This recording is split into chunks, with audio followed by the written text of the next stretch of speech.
പാചകവാതക വില വർധനവില് സ്ത്രീകൾ സംഘടിതരായി രംഗത്ത് ഇറങ്ങി പ്രതിഷേധാഗ്നി ജ്വലിപ്പിച്ച് പ്രതിഷേധ പൊങ്കാലയിട്ടാണ് സ്ത്രീകൾ പ്രതിഷേധിച്ചത്. ഞീടൂർ ഗ്രാമപഞ്ചായത്തിലെ ദേശീയ ഗ്രാമീണ തൊഴിലുറപ്പ് പദ്ധതി പ്രവർത്തകരായ CITU അനുഭാവികളായ തൊഴിലാളികളാണ് പ്രതിഷേധവുമായി രംഗത്തെത്തി സർക്കാരിന് മുന്നറിയിപ്പ് നൽകിയത്. ഒരു വർഷത്തിൽ കുറഞ്ഞത് 12 സിലിണ്ടറെങ്കിലും സബ്സിഡി നിരക്കിൽ നൽകണമെന്നായിരുന്നു സമരക്കാരുടെ പ്രധാന ആവശ്യം. NREGA വർക്കേഴ്സ് യൂണിയൻ CITUവിന്റെ നേതൃത്വത്തിൽ സംഘടിപ്പിച്ച പ്രതിഷേധ പരിപാടിയിൽ നൂറുകണക്കിന് സ്ത്രീകൾ പങ്കെടുത്തു. സമര പരിപാടി NREGA workers union CITU Njeedoor panchayat president Sushama Sivaraman ഉദ്ഘാടനം ചെയ്തു. CPM നേതാക്കളായ സണ്ണി രാഘവൻ, PK മോഹനൻ തുടങ്ങിയവർ പ്രസംഗിച്ചു.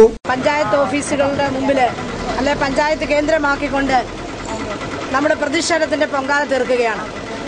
പ്രതിഷേധത്തിന്റെ പൊങ്കാല എന്ന് പറയുമ്പോൾ ഇന്ന് ഇന്ത്യ രാജ്യം മുഴുവനും വിലക്കയറ്റം കൊണ്ട് ആളുകൾ പൊറുതിമുട്ടിയിരിക്കുകയാണ്. നമുക്ക് ഇന്നത്തെ പത്രം തുറന്നപ്പോൾ അല്ലെ ഇന്ന് രാവിലെ നമ്മൾ വാർത്ത വെച്ചപ്പോൾ കേട്ടത് പെട്രോളിന്റെയും ഡീസലിന്റെയും വില വർദ്ധിപ്പിച്ചു. നിങ്ങൾക്കറിയാം, പാചകവാതകം എന്ന് പറഞ്ഞാൽ പെട്രോളിയം ഉൽപ്പന്നം തന്നെയാണ്. പെട്രോളിയം ശുദ്ധീകരിക്കുമ്പോൾ കിട്ടുന്ന ഒരു ഉപോൽപ്പന്നമായിട്ട് നമുക്ക് പാചകവാതകത്തെ കാണാൻ കഴിയും.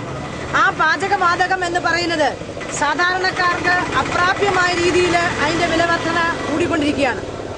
ഈ വിലവർധന നടത്തുമ്പോൾ ജനങ്ങളുടെ നേരെ നോക്കി നമ്മുടെ പ്രധാനമന്ത്രി ശ്രീ മൻമോഹൻ സിംഗ് പറയുന്നത്, നിങ്ങൾ മരം വെച്ച് പിടിപ്പിക്കൂ, ആ മരം വെച്ച് വലുതായി കഴിഞ്ഞതിന് ശേഷം മാത്രം നിങ്ങൾ പാചകം ചെയ്താൽ മതി എന്ന തരത്തിൽ നമ്മൾ ഇന്ത്യ മഹാരാജ്യത്തിലുള്ള മുഴുവൻ ജനങ്ങളെയും ഇളിപ്പരാക്കുന്ന രീതിയിലുള്ള വർത്തമാനങ്ങളാണ് പറഞ്ഞുകൊണ്ടിരിക്കുന്നത്. തീർച്ചയായും NREGA തൊഴിലാളികളെ സംബന്ധിച്ച് 8 മണിക്ക് അവർക്ക് ജോലിക്ക് വേണ്ടി വീട്ടിൽ നിന്ന് പുറപ്പെടേണ്ടതായിട്ടുണ്ട്.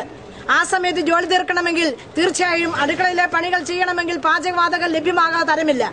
ഈ പാചകവാതകത്തിന്റെ വിലവർധന ഇതുപോലെ കുതിച്ചുയരുന്ന സാഹചര്യത്തില് ജീവിതം ദുസ്സഹമായി തീർന്നിരിക്കുകയാണ്. അത് കഴിക്കുന്നതിനുള്ള അതായത് ഔപചാരികമായ ഉദ്ഘാടനം പാചകവാതകത്തിന്റെ വിലവർധന പിൻവലിക്കുക.